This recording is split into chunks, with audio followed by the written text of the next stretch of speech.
Hello students. सो आज हम अपने थर्ड चैप्टर को कंटिन्यू करेंगे। सो इसमें फर्स्ट टॉपिक है इक्वेशन ऑफ मोशन।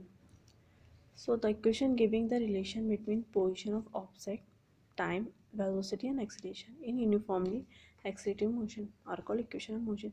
देखिए, इक्वेशन ऑफ मोशन हमें टाइम, वेलोसिटी और एक्सीलरेशन के बीच में रिलेशन बताता है। सो हमें first equation is v is equal to u plus A t. This is called the first equation of motion. And the next is s is equal to ut plus half at square, and this is called second equation of motion. And third is v square is equal to u square plus 2as. This is called the third equation of motion.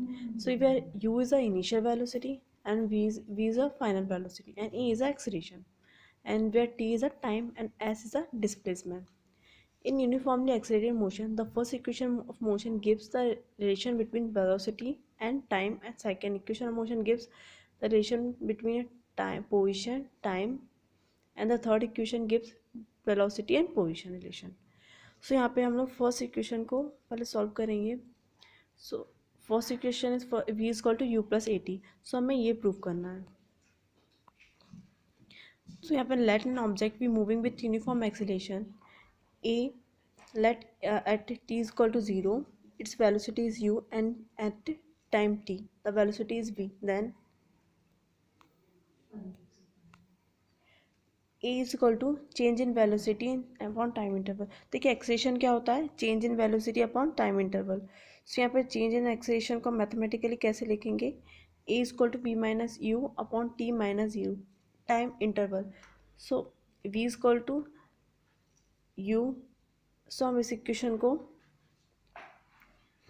इस equation से multiply कर देंगे तो v minus U is equal to A multiply by T minus zero second में.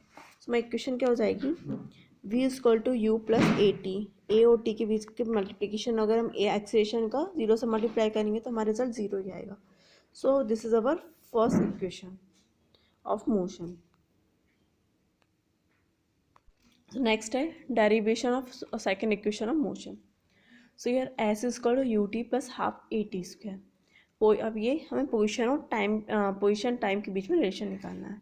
So let an object be moving with uniform acceleration A at t is equal to 0, its velocity is u, and at time t the velocity is v.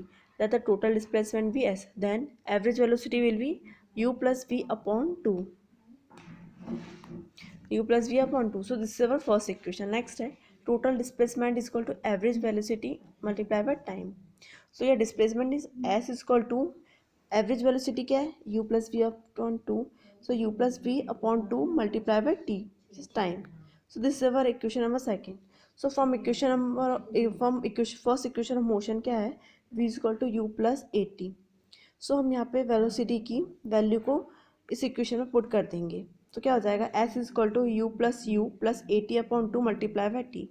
सो हमारा result क्या निकल के आएगा? S is equal to U T plus half A T square. Okay, so this is our equation number third and this is a second equation of motion. Okay, so next है third equation of motion, which is v square is equal to u square plus 2as velocity position relation. Okay, देखिए from first equation of motion. So हमारा result क्या है? First equation of motion v is equal to U plus A T, where t is equal to v minus U upon A, where t is equal to v minus u upon a, but displacement is equal to average velocity multiplied by time interval. So यहाँ पे हम value को जाएगी s is equal to v plus u upon 2, where average velocity is multiplied by t. So s is equal to v plus u upon 2 multiply by, देखिए यहाँ पे t की value को हमने इस t के प्लेस पे रख दिया. सो क्या हो जाएगा? v माइनस यू अपॉन ए. सो अब हम इन दोनों के बीच में मल्टीप्लाई करेंगे तो हमारी इक्वेशन क्या बन जाएगी? V square minus you square upon 2a. So हमारा रिजल्ट, इस इक्वेशन को हम डिस्प्लेसमेंट से मल्टीप्लाई कर देंगे तो क्या मतलब इस 2a को हम इससे s से मल्टीप्लाई कर देंगे तो क्या हो जाएगा? V square minus you square equal to 2s upon. So हमारी इक्वेशन क्या हो जाएगी?